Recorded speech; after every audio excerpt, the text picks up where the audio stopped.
right. You ready to play dumpster, no dumpster, though? I did terrible last week, so I'm hoping I can redeem myself with the one and only Dr. Lori, who loves to educate us and help us learn about these wonderful items that viewers send in. Oh, yeah, wonderful items. And you have wonderful guests. One of my favorite chefs is on your show today, John Ashton, a good friend of mine. And you're going to love what he brings you to eat. Oh, always delicious with Chef John Ashton. Anyway, dumpster or no dumpster, today we're going to look at a couple of things that relate to the holidays as well. What you've got, what it's worth. Is it cash or is it, of course, trash? Okay, well, let's go ahead and get to it. I'm anxious to see how we do today. Ooh, this is pretty. I can see this sitting out on the Easter table. Very nice. So this is a Waterford Crystal champagne cooler. And you can always recognize, I think you can always recognize Waterford Crystal, very high quality, of course, from the British Isles.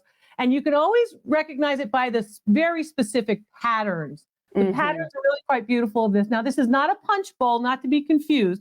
This is for chilling champagne or a wine, whatever you need to chill. You put all the ice in it.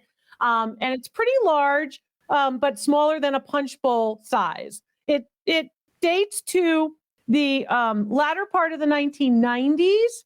What do you think? Dumpster or no dumpster? No, you had me at Waterford. Waterford. Yep, Waterford for sure. No dumpster. Exactly. It's a no dumpster. It's worth about $250. And remember, those brand names are what you want to hold on to. Things like Tiffany, things like Waterford, Kleenex. So real quickly, though, in the 90s, I felt like Waterford was everywhere. Like, I don't know if that... I just felt like it had like a surge in popularity then. Am I going crazy and remembering it that way? No, you're not. But I lived in the British Isles after in the 1980s. I worked for the BBC. And what was interesting about that time period was from the 80s and 90s, you'll see all the Waterford even there where they had all kinds of Waterford always. So what's interesting about that particular piece is that it's a very traditional pattern, but it was made later on. Waterford has had a long-standing tradition, and these are the kinds of collectibles you want for keepsakes, family heirlooms that you hand down to the kids and the grandkids. Okay. And I hope you're talking about those keepsakes and heirlooms, at your holiday table. That's the time to present them, to show them, to talk about them. And maybe you don't put anything in it. Maybe you don't chill your champagne in it. But maybe you just say, hey, that was grandma's and we want to talk about it for memories. Oh, cool. I got to be honest with you. You know how I'm doing construction? I'll whisper, one of my crystal things got broken recently in the construction of our bathroom. Waterford? It happens. It's hard to protect the pieces. So it hurts. It hurts. See, that's why I'm big on storage. And I know that that's always the question I go to. Will I be talking about storage with this next item, though, Lori? Okay. So this next item is, of course, an Easter card. It's an Easter card from the early years of the 1900s. And people do collect postcards and greeting cards. This is a greeting card, and there's a hierarchy of cards. So if you have cards, Christmas cards and Easter cards and Valentine's Day cards are the most collected. People like to hold on to those cards from holidays gone by. Oh no, this one has hard. I was going to say though, if you're gonna sell it, do it around Easter time, right? Like you might make the most money on it. And usually the rule is 2 weeks before a holiday is when you can get most of your sales, generated. So we're done on that one. Oh boy. Like you say, Natalie, though, it's not like you could store it easily. It's just a card. That's what I go with. I know that it's acid-free Solander box, right? Yeah. So no one would know. I would probably hold on to it, but I'm going to say, is it really 50? What year did you say again?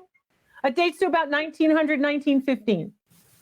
Yeah, keep it. No dumpster. No dumpster. You keep it for sentiment, but it's only worth $10. No. Oh, wow. Yeah. That's what your average greeting card goes to. I swear they've gone up so much. No kidding. Yeah. But it was beautifully lithographed. The lithography is very nice as a print. Yeah. Some people even frame them. I've seen them in some of my clients' homes where they're framed. We could put it in a china cabinet for Easter, frame it and put it with. It could be on, Dr. Lori's table, Yeah, I know. You've got all sorts of fun Easter. Now, are we sticking with the Easter theme for this third and final object? Let's see. No. No. this piece, we're sticking with military collectibles. This is a Civil War bugle. So no, you don't throw that out. More of a French horn, really. But basically what you have here is a mid-19th century musical instrument. And this particular piece is in pretty nice condition. Does it work? Well, I think if you blow into it, I think sound will come out. Yeah. I mean, that's about as far as I could go with, playing the bugle. So, yeah.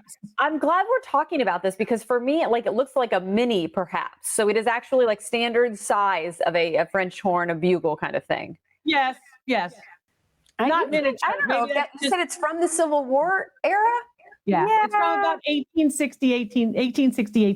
Yeah, no dumpster. I'd have a hard I'm time. gonna keep it, especially with the military that you already touched on at the beginning when introducing it. I'm gonna say no dumpster as well. Right. Value on that about $250. When you're there you go. When you're thinking about your collectibles, your art and antiques, remember about storage. And don't forget that, some of the memories that you make now are going to be those collectibles of the future. Yeah. Awesome. Good stuff. I can play along. I love that you do this on social media too, on your Facebook and on your, YouTube. You do other games. You are always thinking of fun ways and helping us educate everybody. I love it. Thank you. Every week, of course, we do Ask Dr. Lori live, which is on my YouTube channel, and everybody can play that game there too, where I look at specific antiques with my guests. So, but good to be with you always, and thanks for sending. Happy Easter. Keep the pictures coming in on the Facebook page for Tampa Bay's Morning Blend.